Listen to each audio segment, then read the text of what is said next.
Welcome to another segment of The Insiders. Danny Ventura with Bruce Lurch here. Don't forget Erica Moore behind the scenes, who makes every attempt to try to make us look good. Not an easy task, and she's certainly underpaid for trying it. Underpaid for dealing with you.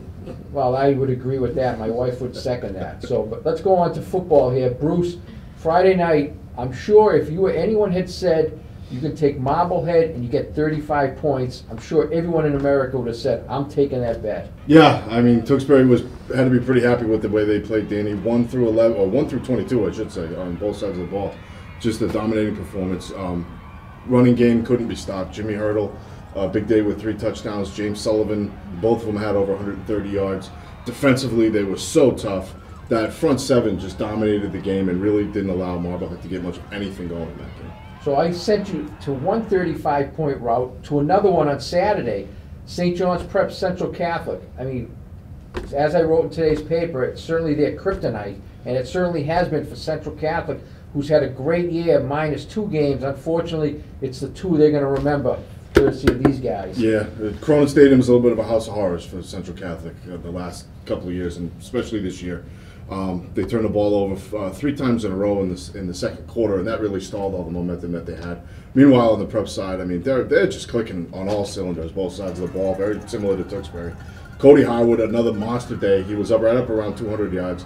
Dylan Preston provided a nice change of pace, scored a touchdown, had about 50 or 60 yards. I mean, they ran for close to 350 on the day, and the prep is peaking at the right time, and we know they need to because they got a big game coming up next week. Well, we've jumped up to sectional finals already, and go to Division I. You got 2 classics. St. John's Prep and Everett vying for the right to get to Gilette from the north side. On the south side, you got BC High, who's really coming on, traveling to Xaverian, a Catholic Conference rivalry there for the South title, and the right to be the other team going to Gillette. How do you see those shaping up? Well, Danny, I know we said in the beginning of the year that we thought by the time this time of the season got around, Everett would be peaking. I think it's actually St. John's Prep is peaking right now. Kind of a little bit concerned now. I haven't seen the games, but I'm concerned at some of the scores Everett's defense is giving up. I got a funny feeling that they'll find a way to pull it together, though, this weekend. Huge matchup on deck. I know it'll be hotly contested. Is that a good way to put it? Yeah, as clean as possible, I guess. You know, you're going down to Division IV. With the 2 matchups really excite me. You're looking at the Division IV North final, Linfield and Winthrop, a battle of undefeateds.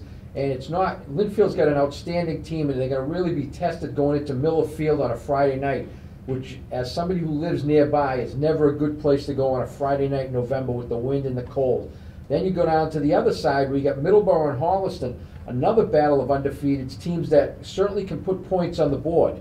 You know, looking at some of the other stuff, Bruce, I'm imagining Marshfield King Philip is a game that might. Marshfield King Philip's going to be a great game. I mean, the running and defense versus just what Marshfield. Wow, what a performance they put on last week.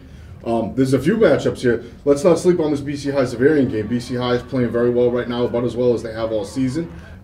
So that should be an interesting game. Also, I want to go down to Division VI. It's a kind of a tough one for the heart for me here. Cohasset and Millis Hopedale. I actually played baseball, Babe Ruth baseball, with Dale and Dana Olson, who are now the coaches at Millis. And, of course, I know all the Cohasset guys from lacrosse season, so it'll be interesting to see what happens there. You know, a couple other real quick ones. Abington lost to East Bridgewater during the season. They get a chance for revenge there. Medfield, the team that I said in August would be a sleeper, they're in the Division III Southwest final against Walpole.